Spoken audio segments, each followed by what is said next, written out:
coal mine wasn't far now.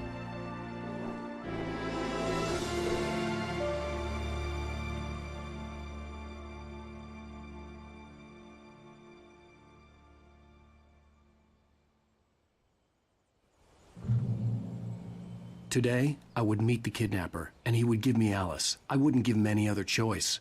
A drowning man will clutch at a straw.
Little by little, without realizing it, I'd come to believe that the story in the manuscript was coming true. The current of its narrative had taken me deeper and deeper into dark waters.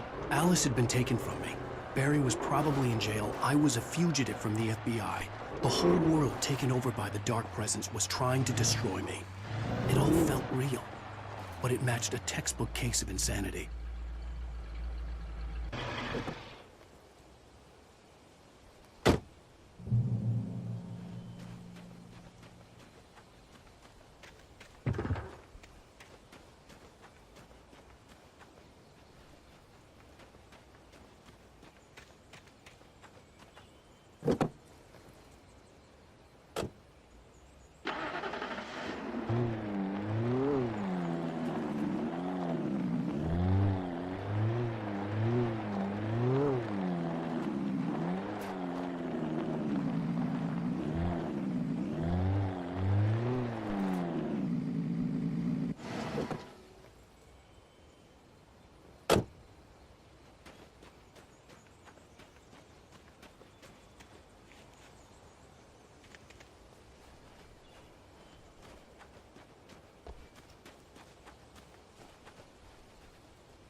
This is Pat Main, and you're listening to KBF-FM. Folks, I want to apologize for kind of abandoning you to that looping music track last night, but I was detained.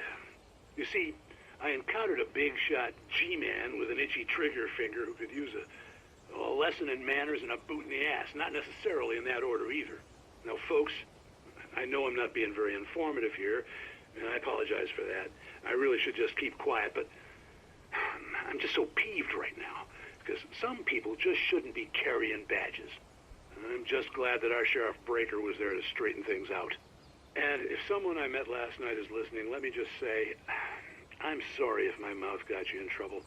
I'm pretty sure you're not the bad guy here. Godspeed, son. I hope you know what you're doing. Now, on a lighter note, I'll be talking to Dr. Nelson all morning. But first, a little music.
Welcome back to KBF FM.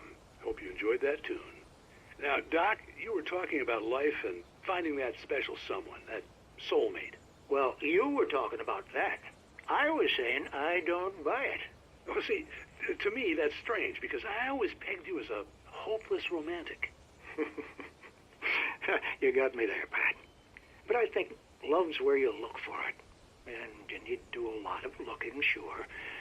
But the idea that there's that one special person out there for you, and if you miss that chance, it's gone forever, and you're forever incomplete. I mean, isn't that depressing?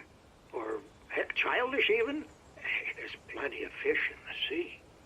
And apparently a fisherman has a fishing analogy for everything, but what you're saying, isn't that a little harsh? Well, no.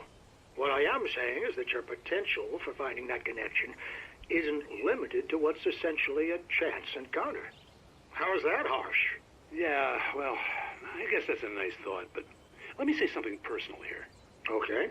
Now, well, I don't disagree with you exactly, but I can't really fit that together with what I feel, what I felt for someone, because she was the one. She was. And I let her drift away from me. Maybe I didn't put in the work, I don't know, but well, since then, and it was a long time ago, but since then, there hasn't been anyone, not like her. And I'm not saying I dwell on her or haven't moved on. I like my life. I'm not living in the past, but I do miss the way she completed me. You can't argue with the heart, Pat. I'm sorry, folks. I had kind of a scary experience last night, and let's just say it's shaken a few things loose.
For Mott, spying on the writer on the ferry had been a disappointment. His boss had made Wake out to be something special, but Maud hadn't been impressed. He'd gotten a good long look at the wife, though, and he liked what he saw. Maud had fantasized about goading Wake into a fight, but it hadn't happened. Still, he'd get his chance to see if the writer had anything in him. He'd been promised as much.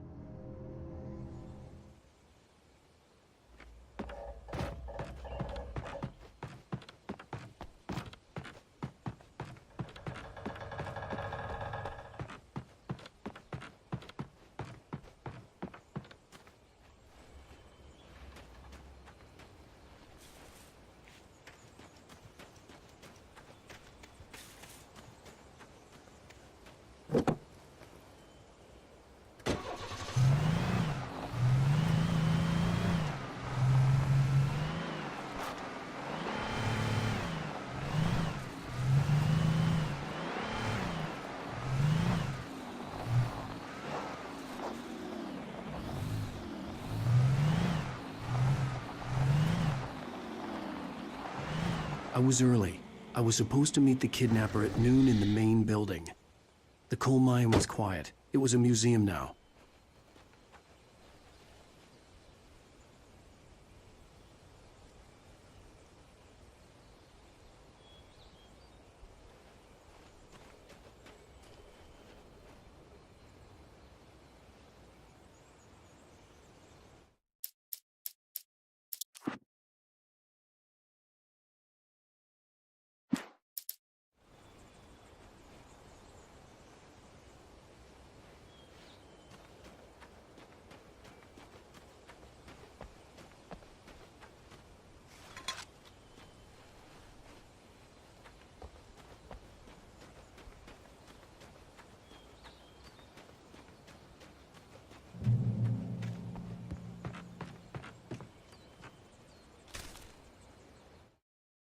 With Nightingale gone and the night wind blowing in through the broken studio window, Maine stared at Sarah.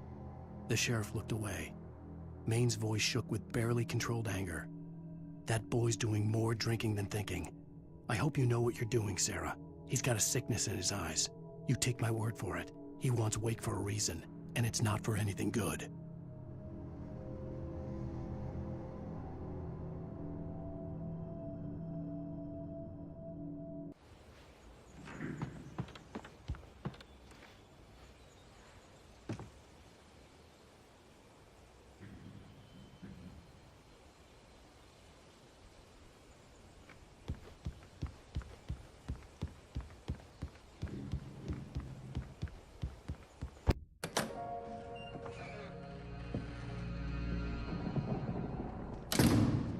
I didn't want to go outside. Cops had to be looking for me. The noon sun turned the place into a sauna. The day dragged on. Different scenarios ran through my mind. Ways of how I'd torture the kidnapper to get Alice back. Or the different horrible things he could have done to her. I imagined her dead. I had no way of knowing she was still alive. It was killing me.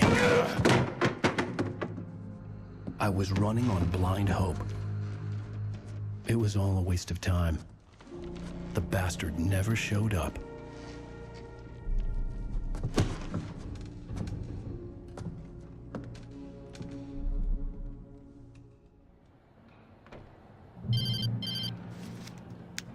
Wake!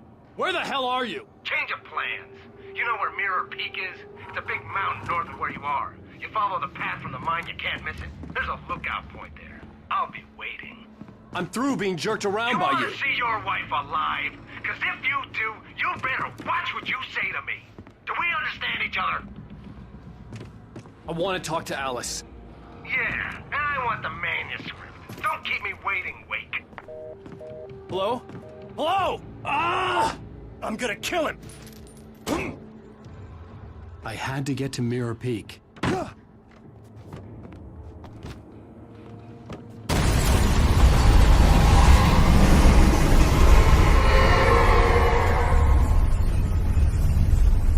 It was close. Maybe closer than ever before.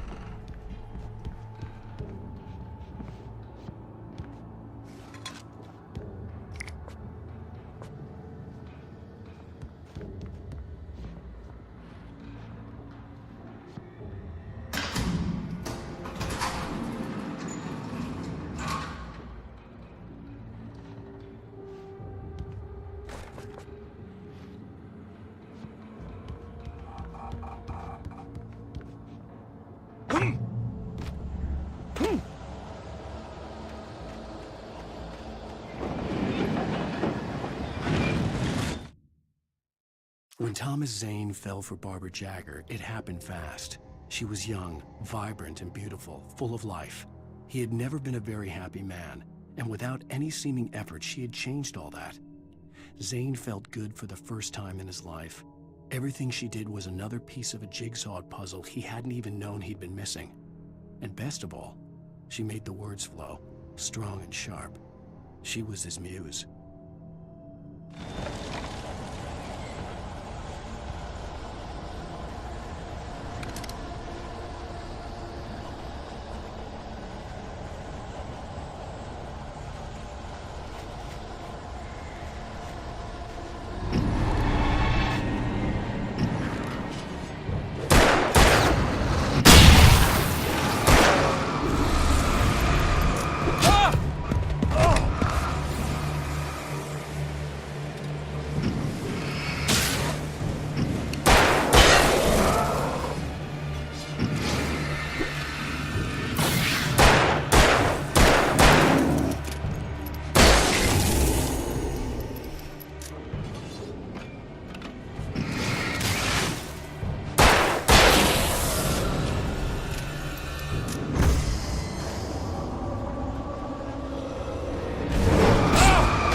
What the hell?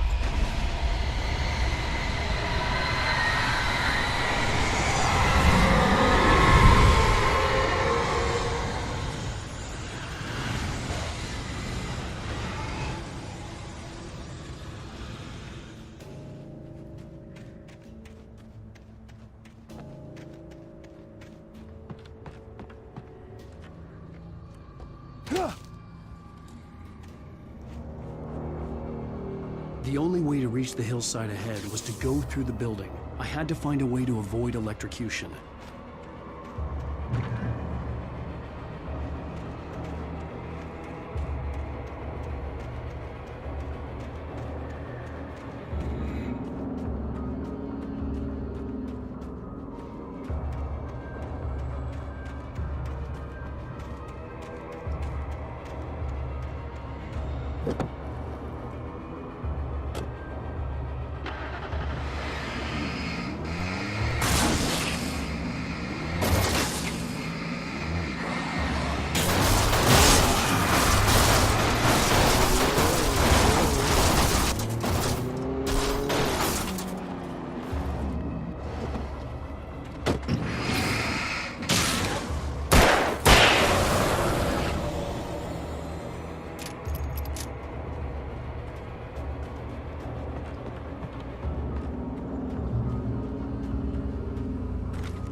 Some of the taken retained echoes of their former selves, but these were just the nerve twitches of a dead thing. Nothing remained but a shell covered and filled with darkness. In most cases, these puppets were enough for the purposes of the dark presence. But for anything more elaborate, as with the writer, it was different. It needed his mind. And so rather than taking him over completely, it merely touched him.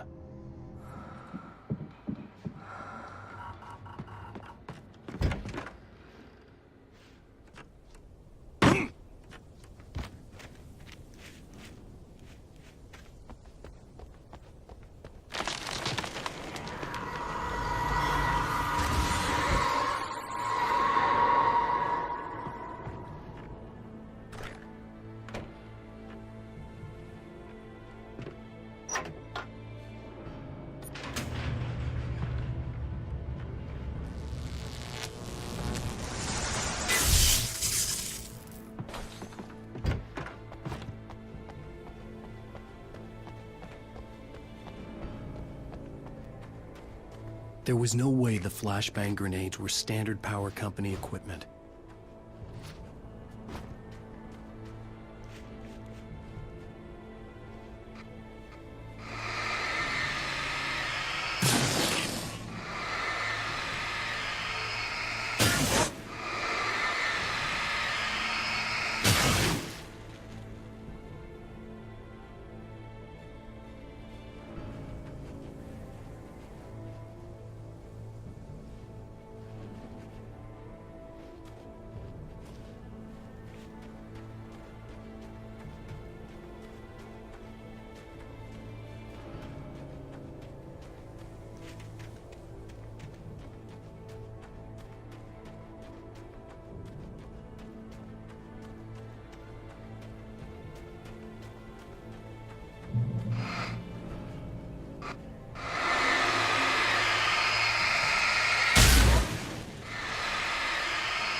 I stared through the bars of the jail cell.